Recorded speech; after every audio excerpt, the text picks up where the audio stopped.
256 laps. We honor the big guy, Ed Partridge. We miss you, buddy, but we're going modified racing, and your name is Connie Partridge. Throws the green flag. Good side-by-side racing through 1 and 2. Justin Bonsignor pulls away on the outside, getting past Timmy Salamito. They all merge to the top side of the raceway. Bonsignor is going to lead lap 1. Austin Beer still trying to make the inside lane work. He's challenging for second now as they come off the turn 2. Oh, problem right there for Catalano as he goes around in car number 56. Trevor Catalano made contact with Tim Connolly and went around. He's trying to get spun around here. Caution flag out. He was trying to get turned around there, and it looked like it was having an issue. And that spin was right in front of our two leaders there, Justin Bonsignor and Ron Silk. Good start to this event, 33 laps in the books. Justin Bonsignor and Ron Silk, as they've done the last 4 or 5 races here at Riverhead Raceway, pulled away from the field. They started having their own individual battle. Here you can see on-flow racing. Right here, Catalano underneath, and right there, he and Connolly made contact. Catalano went around in car number 56. Green flag back in the air. Justin Bonsignor with a good start. Here comes Craig Lutz to the outside. Lutz making that outside lane work there early on Ron Silk. We saw Silk experimenting with the inside lane, running a little lower in the corners, and it was working out for him. He was able to get past Salamito as back further in the field. Patrick Emmerling now getting clear for position number 5, battling Jack Hanley Jr. A car on the wall on the front stretch a little bit. It looked like Austin Beers might have caught it, but he keeps it going. And we'll see who decides they really want to take it down low, like Jared Bertuccio, as we have a caution out on the raceway. It looks like the 54 has gone around. Car number 54, Tommy Catalano. Spins. 200 laps to go. The green flag's back out in the air. Bonsignor and Silk send it down into corner number 1. And Silk with a good, strong run off of corner number 2. He's challenging Bonsignor for the lead. Here is Salamito in 3rd. And off of corner number 4, Silk at the line that time by a nose. Ronnie Silk to the inside, and Justin Bonsignor will come to position number 1. Timmy Salamito now heads to the inside of Bonsignor as well. Bonsignor with a move to the inside of Ron Silk. Bonsignor up the raceway. He and Silk make slight contact, but Justin Bonsignor in the Phoenix Communications number 51 takes a shot from Silk. Silk back to the inside, getting back low, and now Bonsignor clears for the lead. Silk back to 2nd, Salamito right there in 3rd, and Craig Lutz still in 4th. The top 4 now single file. We'll wait to see if Ron Silk tries anything here to get back to the low side of Justin Bonsignor and back to the lead. Both of these drivers really want to be in the lead and really want to be out in front, and they're working each other over for it as we have a spin on the backstretch. Right in front of your leaders. Roger Turbish, car number 88, goes around. Turbish in the Cromer's Market. Ream Air Conditioning number 88 goes around. They head to the Newsday Go Zone. 82 laps down, 83 as they take the green. And Justin Bonsignor gets back to the point. Timmy Salamito now feels a challenge to the outside from Craig Lutz. Yeah, and I saw right there from the restart, Bonsignor really trying to hinge Ron Silk up there on the front stretch so that Bonsignor can have a better entry into corner number 1. It helped get in front of the 16, and he's still in front of the 16. A lot of problems here with the lap car. Melissa Fifield here in the 0-1. It's really stacked up the field. Everyone trying to work around, and a big jumble up off of corner number 2 down the backstretch. Corner number 4, they almost sent Bonsignor around in a spin in turn 3 and 4 in front of our leaders.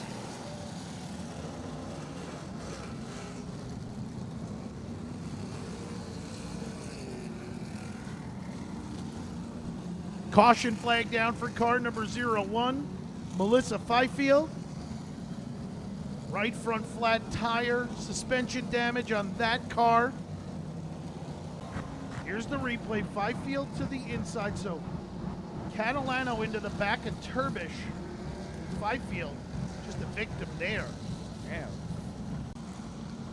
rolling into turns 3 and 4. It's the Mystic Missile taking the green flag. He's a control car, but has all sorts of problems on that restart. That's going to open up the top side for Bonsignor. He's going to clear for the lead. They're 3 wide for second with Goodale on the top side and a lot of contact going into 3 and 4. It looks like Silk could get away with second here as he's on the inside of Goodale. He's going to clear Eric Goodale back to third. Patrick Emmerling is up to fourth. And in fifth right now is Austin Beers in the 64 as a wild restart here and more contact going on throughout the field. Silk now to the inside of Bonsignor. And close quarter racing off of corner number 2. Silk with a deep drive at a corner number 3. Is Bonsignor going to cross back to the inside? He is off of corner number 4. Back to the inside through corners 1 and 2. And off of corner number 2, they are side by side. Eric Goodale on the charge in third. He is going to challenge these two for the lead as it's Bonsignor at the line that time. Silk right back to the back bumper of Bonsignor through corners 1 and 2. Goodale's got to be sitting here just waiting to see what's happening. Right now he's losing a little bit of ground to the leaders and a lot of contact there off of corner number 2. Silk goes back to the lead, Bonsignor back to second, and Eric Goodale just waiting to see what happens and just hoping that if there is any sort of mess that breaks out, he doesn't get collected in it because he's in the catbird seat right now if anything breaks out between those two.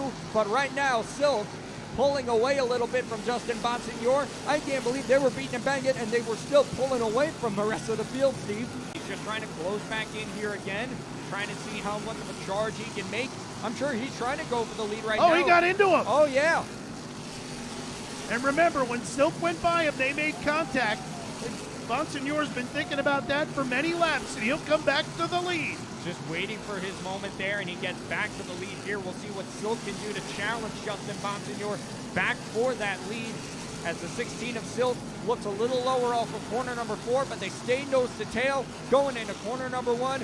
More lap traffic coming up ahead. Eric Goodale, Tim Connolly. Both doing a great job coming through lap traffic. Oh, Tim Connolly, car number 4, goes around. Just snapped around on him off of corner number 4. He had just been lapped by our leaders. Rolling here to 3 and 4 to take the green flag. Bonsignor picks the inside over Silk. They're back underway here. They're side by side, and Silk trying to beat Bonsignor into corner number 1. A lot of contact. They go up the hill and off the corner. Bonsignor has it by half of a car, and now up the hill goes Silk. Emmerling trying to challenge for position number 2. They're all beating and banging as they go into corner number 1. And off the corner, it is Bonsignor over Silk. Lutz is in third by a nose over Emmerling. And they come off of corner number 4. Car in the wall. It's Ripkema in the 3, but he keeps it going. Some lap cars, J.R. Bertuccio and Mark Stewart. The 2 in the 81 as a car in trouble up in corners 1 and 2. That'll bring out a caution. Also involved, car number 88, Roger Turbish, and the 4 of Tim Connolly. Pace car to the infield. Bonsignor loose again. Here comes Silk to the outside. And Silk wasn't going to let Bonsignor pinch him up high there. Silk got him right back down to the bottom of the racetrack. They're side by side through 3 and 4. Bonsignor off the bottom. Silk up top. Bonsignor by a nose at the line. Greg Lutz riding in third. Tyler Ripkema is up to 4th in Old Blue, number 3. As they are still side by side for the lead off of 4. Bonsignor is going to clear Ronnie Silk. But Silk up on the top side, going to try to get back to his outside here. That time Bonsignor clears him as they go off into 3. The caution flag is out again. It's the 4-car around in corner number 1. Tim Connolly, car number 4, with a problem. So he goes around nose of that car. It looks like he might have hit the inside wall or the tractor. Actually, you can see. Yeah, he caught the inside wall here. You can see the mark on it. They head to the Newsday Go Zone. The 51 loose again. Here comes Silk to the outside. Bonsignor with a better run that time, but here comes Ron Silk. They touch. Silk into the wall. Bonsignor's keeping him up there, and he uses that to drive off the corner. A lot of contact. And here comes Salamito. Oh, man, I don't know how Timmy Salamito didn't wreck, and he ended up gaining 2 spots out of it. Justin Bonsignor leads. Ron Silk to second. Here comes Craig Lutz back on the outside, but he's feeling the heat to the inside from Salamito. Salamito was trying to make the bottom work that last restart, and it was working out for him. Now he's up the track sideways, hangs on to it. battling with Tyler Ripcom on the 3. A lot of more Oh, contact. here comes Silk to the lead. Oh, Bonsignor has a problem. Lutz is up to second. I don't know what happened to Bonsignor there. He was way out of the throttle, and he's lost multiple spots and more contact. Emmerling now into the side of Bonsignor, and was just about sideways. They're 3 wide behind The left him. front tire on Bonsignor is in big trouble. Oh, Look at it no. pointed to the infield. Oh, my goodness. Left front suspension damage for Justin Bonsignor, your point leader. We're coming to 10 to go. Can Greg Lutz chase down Ron Silk as we have a spin on the backstretch? Roger Turbish goes around and is into the inside wall for the caution. Caution will come down for car number 88, Roger Turbish. Bonsignor will stay on the raceway to try and salvage this finish. He's going to have to. I mean, he came in as the points leader. Oh, boy. Ron Silk to the inside, Craig Lutz to the outside. They'll come to the green flag with 4 to go. Silk with a great restart. He's able to get right in front of Lutz. Lutz is not going to let him get away. Silk with a good drive of corner number 2. Ripcom out to the inside. Lutz to the back bumper of Silk. They come down to the stripe. Silk pulling away now once again, but Lutz is not going to let it happen. Silk looking to take down his second win this year at Riverhead Raceway and his 4th over the last 5 races, making 6 races. Ron Silk takes the white flag and he heads down the back straightaway. And for the first time in his career in this event, he's going to win one for his old car owner, Eddie Partridge.